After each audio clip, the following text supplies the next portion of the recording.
Hello and welcome back to Basics with Jason. This week we are jumping back into oysters, and what we're going to make is an oyster po' boy. The way we're going to do that is we're going to make some bread, fry some oysters, and make a remoulade sauce. I'm going to tell you what all that means in just a second. Let's go at it.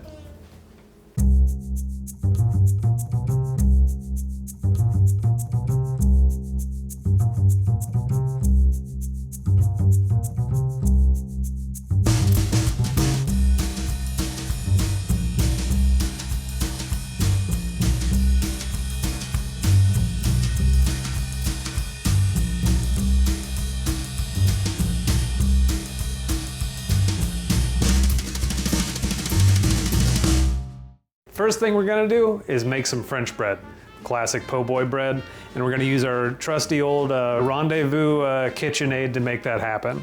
So we're gonna pop this open, and I have some warm water here. We need 2 cups.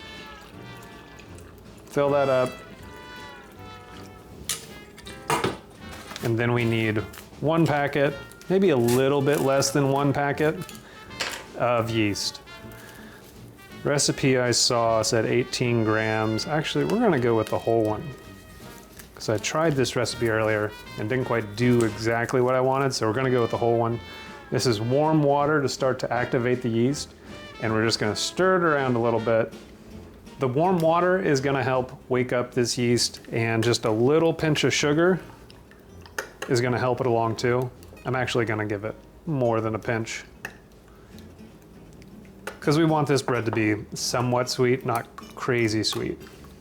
So once this water has dissolved as much yeast as it's going to, we're just gonna toss it into the KitchenAid.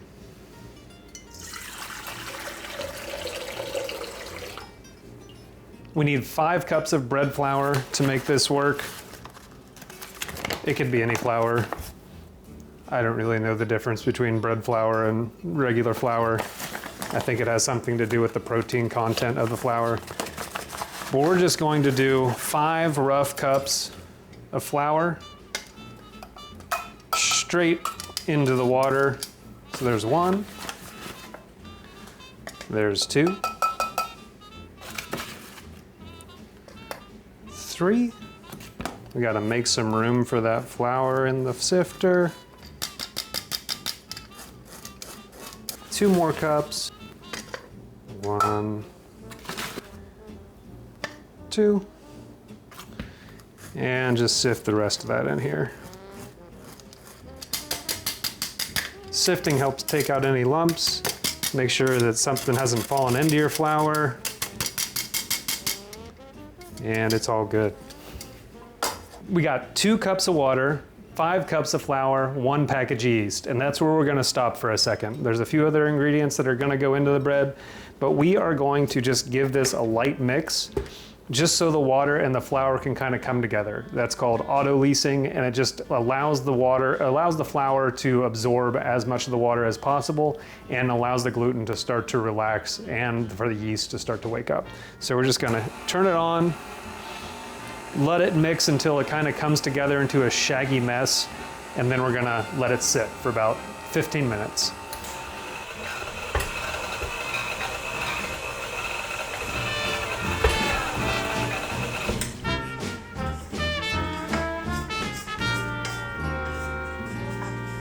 You can see that this whole mixture hasn't come together yet, and that's not what we want. We just want the water and the flour to incorporate.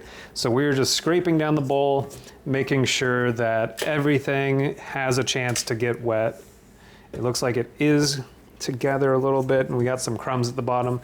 Just grabbing them, pushing them together, scraping it down, and you're just gonna let it sit there. We are at the remoulade sauce.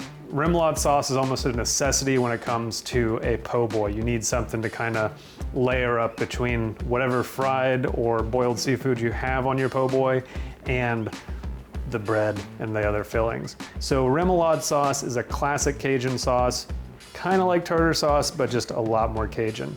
We're starting off with just a significant amount of mayonnaise, because that's what this is based off of.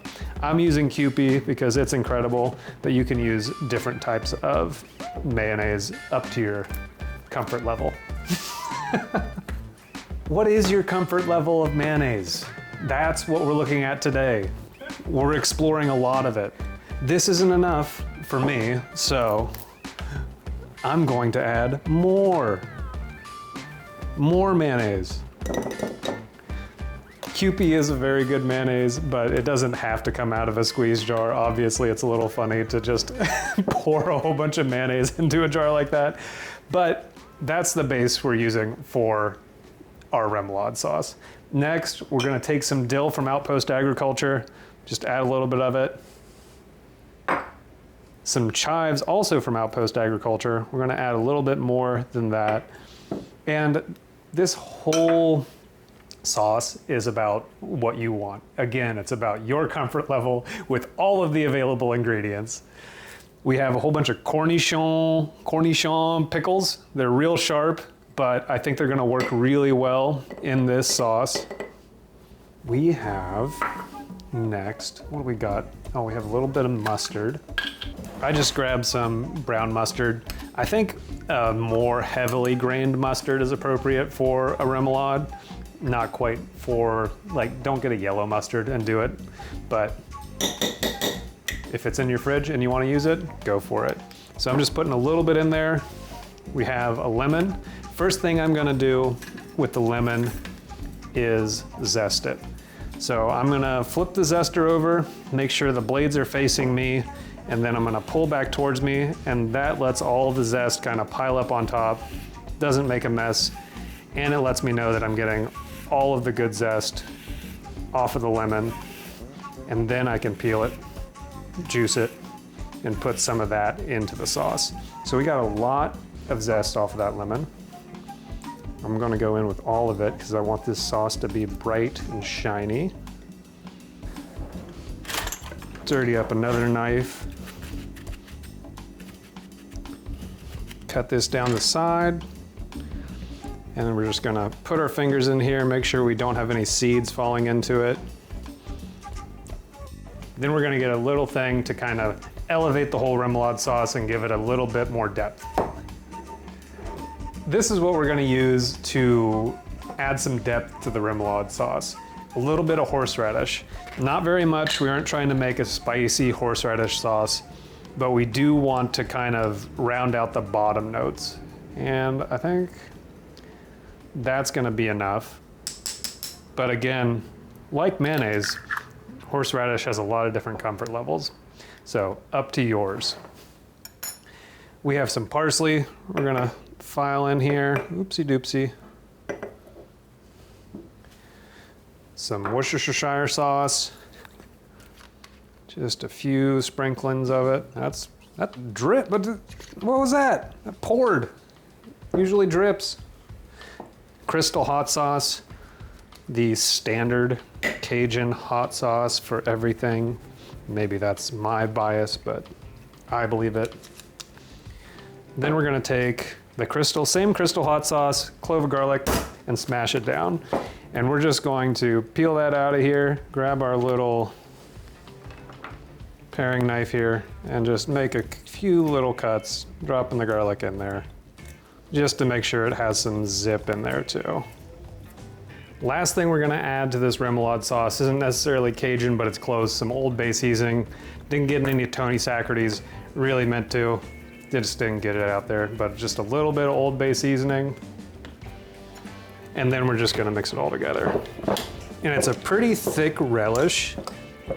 It's got its own texture, and that's my favorite part of remoulade sauce, is that it is so full of texture, so full of flavor, and it just adds a wonderful dimension to any po' boy that you're gonna be making up.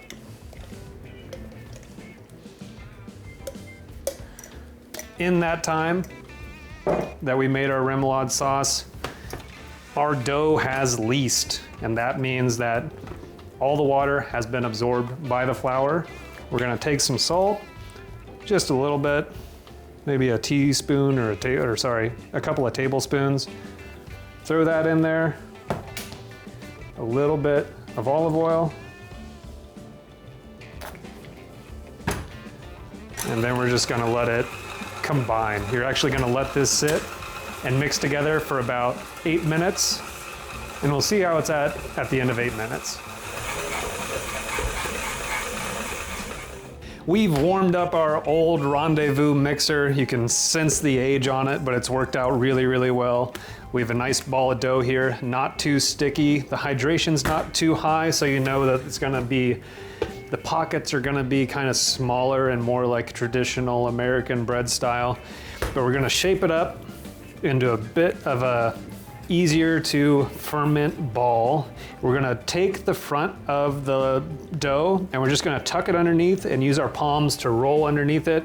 And we're just stretching the top skin of the ball of dough until we get a little, mostly a sphere. It doesn't have to be perfect, but dough does like to rise in a sphere. It lets all the little bits of gluten build its structures right. So we're gonna cover this in oil, throw a piece of saran wrap over the top of a bowl, and let it sit outside of the fridge for like 4 hours or inside the fridge overnight. And then we're gonna shape it into some French bread style loaves. So I've left these out to proof outside of the fridge for a little while after shaping them into these 13-ish inch long bread loaves. And you can see that they overproofed a little bit. I didn't quite have them bound together like I want. We're just gonna pinch them together, just the top, just a little bit so that they don't completely fall apart on us when we put them in the oven. We have it set to 375. Everything's going to continue to rise in the oven. We're going to let it go for about 20 minutes and do a rotation at 10 minutes. And that should leave us with some nice, evenly golden brown loaves of bread. One of my favorite things to do is take ingredients that we have a lot of here and get inspiration from other places. That's why we're doing oysters today, and that's why we're doing po' boys, because they're one of my favorite things ever. So we have some local oysters. These are from POW, not sure where on POW, but I know that the oysters around here are some of my favorite. And what we're gonna do is go back to shucking them. I know I showed you how to shuck them once before. We're gonna see if I learned anything. Basically, you wanna get yourself a little towel, wrap it around the oyster, then you want to take your oyster blade, just the tip, and you're going to insert it into the knuckle on the oyster. And you're just going to press down, keep pressure. Let's figure out if we can crack this safe. 1, 2, oh, I did it wrong. Well, that can happen too. So what we're going to do is make sure you kind of knock out the shell. You can see that I just flecked it off there. Gonna go back in, make sure you don't set yourself up to stab yourself. And you're just gonna find that knuckle again, and you're gonna dig in on it, and then it pops off. So we wanna get perpendicular to the oyster and just start rocking back and forth until it pops open. Hopefully, like in this case, we just don't have any shell that's gotten down into it. We're gonna have a little bit of just brine that's sitting in here, and we wanna make sure that we don't lose it. So we're gonna leave it in its little nest here, and we're gonna run our knife underneath it. We're just gonna do that while we don't tear apart the oyster. Make sure it's separated, and either you shoot it down, or in this case, we're gonna put it right up here. Get as much of the brine and as little of the shell into our container as possible. So I'm gonna do a few more of those, and then I'm gonna show you what we're gonna be coating them in.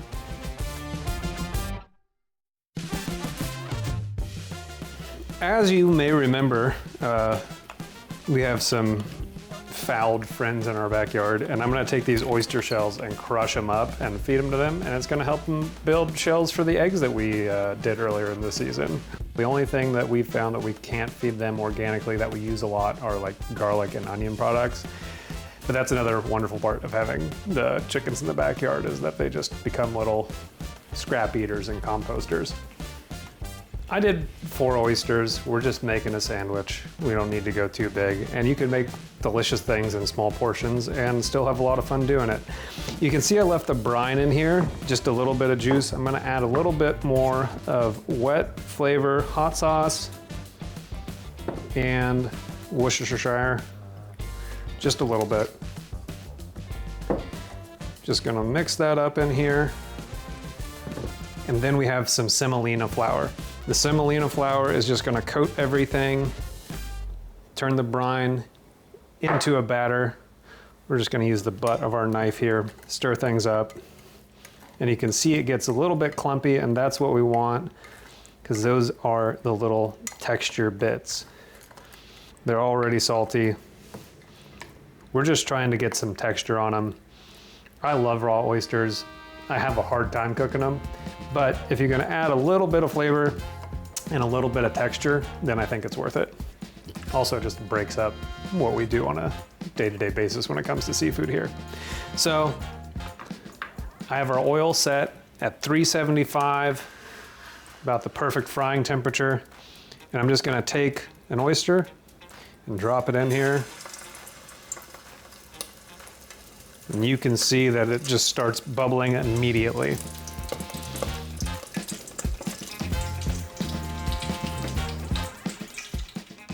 We've popped open the windows a little bit because it's cooking and you gotta ventilate the house. We got two loaves of bread that we've made, and we're gonna cut it open and see how well we did. Let's see how we did. I'm gonna choose the thickest side and cut through. Hey, it looks like bread. It looks exactly like bread, which is all I was going for. Cutting open another piece. No giant air hole so far. And what I'm gonna do is open this up. Just keep cutting it till it opens up. Okay.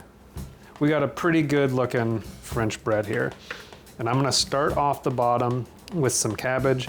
I think lettuce is standard, but I like crunchy cabbage.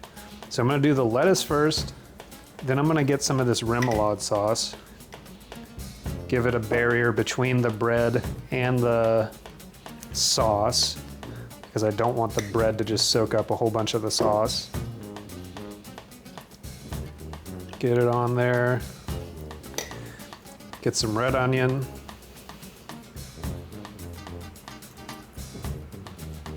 Then I'm gonna put the oysters on top.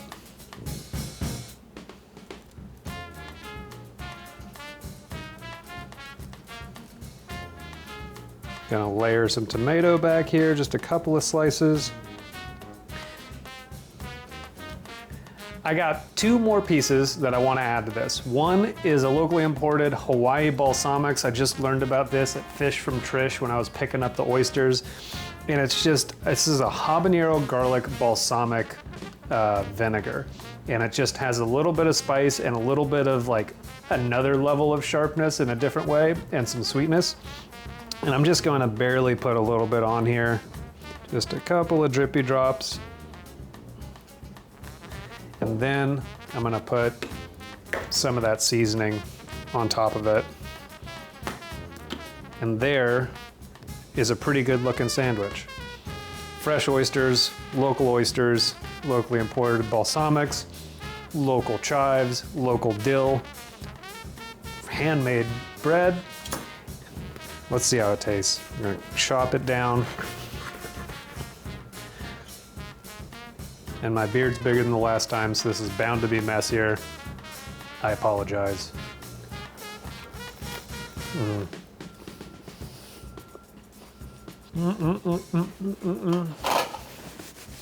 It's crunchy, it's sweet, it's a little spicy, it's zippy with the sauce.